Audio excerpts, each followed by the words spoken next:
kabataan sa Barangay Tibag sa Tarlac City nalason dahil sa kinain nilang prutas na napitas lang sa kalapit na bakuran. Kulay green siya na bilog, parang lansones. Titigang maigi ang prutas na ito. Pamilyar ba kayo sa mga ito? Huwag na huwag kakainin. Lalong-lalo na ng mga bata dahil sila ang mas mabilis na nalalason. Pero ano bang prutas ito?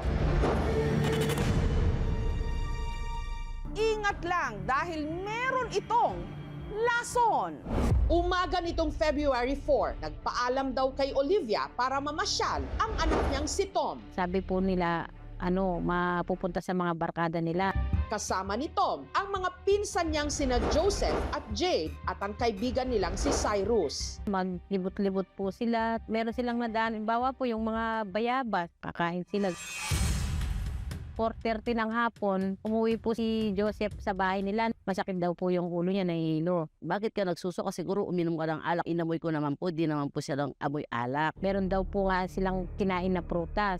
Na bahala na po ako kasi kasama niya si Tom eh. Pumunta po ako doon sa pinagtatambayan nila doon. Nasalubong ko po si Tom. Yung halos maputla na po siya eh. Tapos nagsuka po siya doon sa dinaanan namin. Kinabahan na ako. Ang hindi alam ni na Olivia nung mga oras na yon, ganun na rin pala ang sinapit ni na Jade at Cyrus. Nagsusuka siya na parang laway-laway na pero may itim-itim po, yung parang may butong-butong po. Tapos masakit yung tiyan, masakit yung ulo. Nakita ko yung apo ko talagang parang kalansa, yung mamatay-matay ba yung anak ko. Siyempre nagagalit ako. Ang apat agad isinugod sa ospital at doon na kumpirma na ang dahilan ng kanilang pagsusuka. Intoxication. Ibig sabihin, sila'y nalason. Sabi ko, ano waring kinain nyo? Ang itinuturong salarin galing daw sa isang puno na tumutubo sa mga bakuran ng kanilang barangay. Pabilog ang prutas nito, sinlaki ng lansones o siniguelas. Kulay berde pag hilaw, kulay brown kapag hinog na. Kulay itim ang buto nito na merong puti at madaling madurog na laman. Bunga ito ng halaman na ang tawag ng mga taga-Tarlac, tuba-tuba. Ito po, itong bunga na to.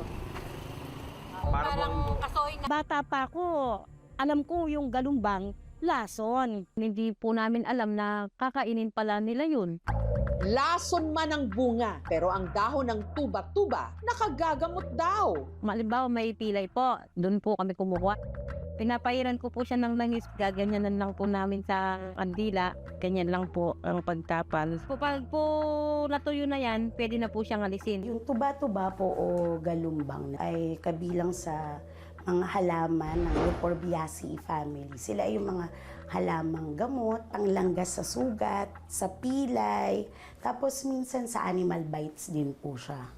Ang mga prutas nito nakakahalina at nakakatakamang tignan, hindi raw napapakinabangan. Ang mga buto kasi nito may taglay na toxin o lason. Meron tayong dalawa. Toxin na quercetin ang pangalan.